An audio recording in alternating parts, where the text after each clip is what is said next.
श्री स्वामी समर्थ. जय जय स्वामी समर्थ. स्वामींचं नाव घेऊन मी आजच्या ह्या नवीन व्हिडिओला सुरुवात करते. हिंदू धर्मात माघ पौर्णिमेला विशेष महत्त्व दिलं गेलं आहे. या दिवशी पवित्र नदींमध्ये स्नान करणे आणि दान करण्याला विशेष महत्त्व आहे. हे दान केल्यामुळे आपल्या सर्व मनोकामना पूर्ण होतात. तसेच या दिवशी गंगा, यमुना आणि सरस्वतीच्या संगमात स्नान केल्याने सर्व प्रकारच्या पापांपासून मुक्ती मिळते. तसेच देवी लक्ष्मी, भगवान विष्णू आणि शंकराची पूजा केल्याने सुख समृद्धी प्राप्त होते.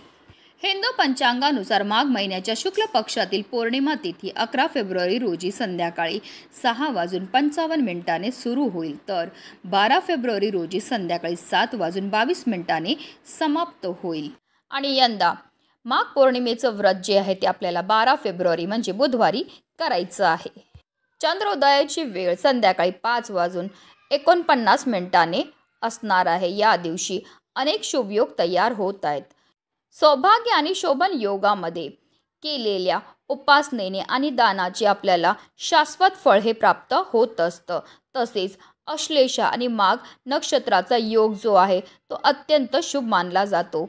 या काळात पवित्र नदीत स्नान आणि पूजासाठी विशेष महत्त्व हे दिलं जातं. तसेच शिवयोग हा भगवान शिव आणि विष्णूच्या पूजेसाठी विशेष फलदायी मानला जातो. हिंदू धर्म ग्रंथामध्ये सांगितलं आहे की जगाचे पालन करता गंगेच्या पाण्यात राहतात. यामुळे माघ पौर्णिमेच्या दिवशी गंगेत स्नान केल्याने पुण्य प्राप्त होते. तसेच माघ पौर्णिमेच्या दिवशी चंद्रदेव आणि लक्ष्मीचीही पूजा केली जाते. या दिवशी वस्त्र, अन्न आणि गहू दान करणे अत्यंत शुभ मानले जाते. असे मानले जाते की माघ पौर्णिमेच्या दिवशी वस्त्र, अन्न आणि गहू दान केल्याने विष्णूंचा विशेष आशीर्वाद प्राप्त होतो. तसेच माघ पौर्णिमेच्या दिवशी भगवान सत्यनारायणाची पूजा केल्याने सर्व इच्छाही पूर्ण होतात. ज्योतिषशास्त्रात या तिथी संबंधित अनेक उपाय सांगितले आहेत आणि जे खूप प्रभावी आहेत. आणि म्हणूनच माघ पौर्णिमेच्या दिवशी तुम्ही काही नाही केलं तरीही चालेल, पण सकाळीच घरात आणा या झाडाचं फक्त एक पान. हे पान आपल्या घरी आणल्यामुळे आपलं 7 पिढ्यांचं दारिद्र्य नष्ट होऊन आपली कितीही कठीणातील कठीण इच्छा ही साक्षात माता लक्ष्मी पूर्ण करेल. अतिशय प्रभावी असा हा उपाय आहे, ज्याबद्दल सविस्तर आणि महत्त्वाची अशी माहिती मी तुम्हाला या व्हिडिओमध्ये देणार आहे. तर व्हिडिओ पूर्ण पहा. आणि जर तुम्ही माझ्या चॅनलवर नवीन असतील तर चॅनलला सबस्क्राईब करा आणि शेजारी बेल आयकॉनसुद्धा प्रेस करा, जेणेकरून तुम्हाला माझ्या नवनवीन व्हिडिओचं नोटिफिकेशन हे मिळत राहील आणि तुम्ही एक पण व्हिडिओ मिस करणार नाही. आणि कमेंटमध्ये ओम नमो भगवते वासुदेवाय नमः लिहायला अजिबात विसरू नका.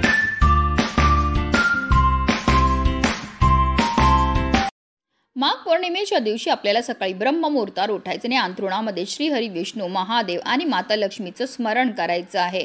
कारण असं म्हटलं जातं की ब्रह्ममुहूर्तावर आपण जे पण कार्य करतो त्यामध्ये आपल्याला 100 पटीने पुण्यफळ हे प्राप्त होत असतं. आणि त्यानंतर आपल्याला स्नानही करायची आहे. आता माघ पौर्णिमेच्या दिवशी तीर्थक्षेत्री जाऊन स्नान करणं ला अतिशय महत्त्व दिलं आहे. पण आता प्रत्येकालाच तीर्थक्षेत्री जाऊन स्नान करणं शक्य नसतं, म्हणून आपल्या घरच्या घरी आंघोळीच्या पाण्यामध्ये गंगाजल, हळद आणि तुळशीचं पत्र टाकून स्नान ही करायची आहे.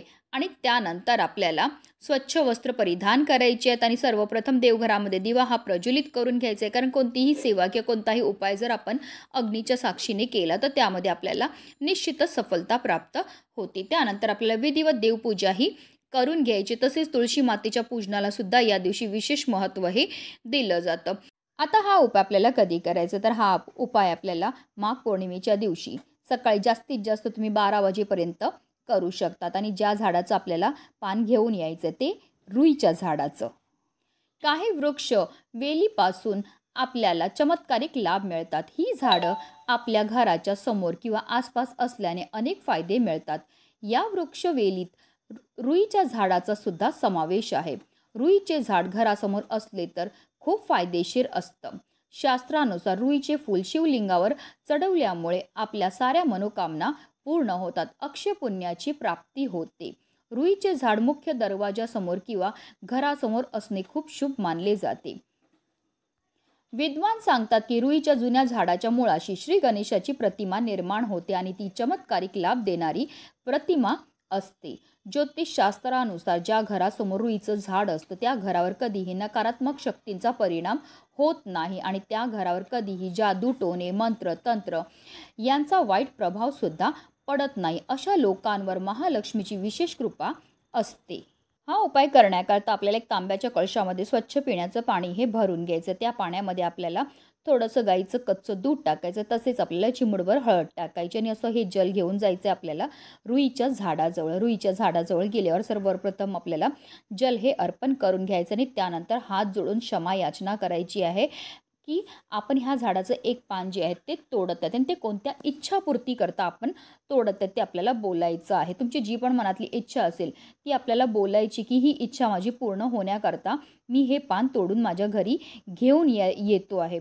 श्रीहरी विष्णू, माता लक्ष्मी तसेच आपल्याला भगवान गणेशांचं स्मरण हे करायचं आणि हे पान आपल्या घरी घेऊन यायचं. हे पान आपल्या घरी घेऊन आल्यानंतर आपल्याला स्वच्छ धुवून आणि पुसून घ्यायचं आहे.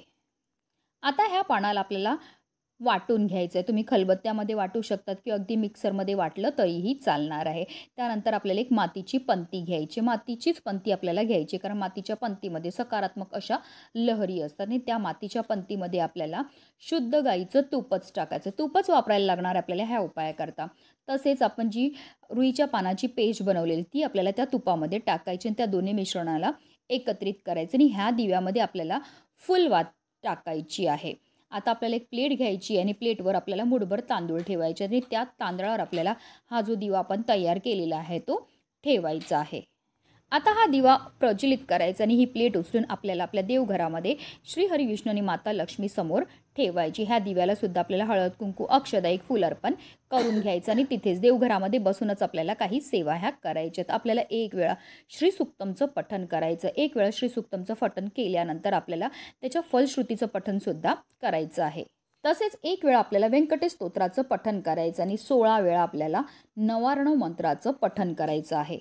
तसेच एक माळ म्हणजे 108 वेळा आपल्याला श्री स्वामी समर्थ, श्री स्वामी समर्थ या मंत्राचं जपसुद्धा करायचं आहे.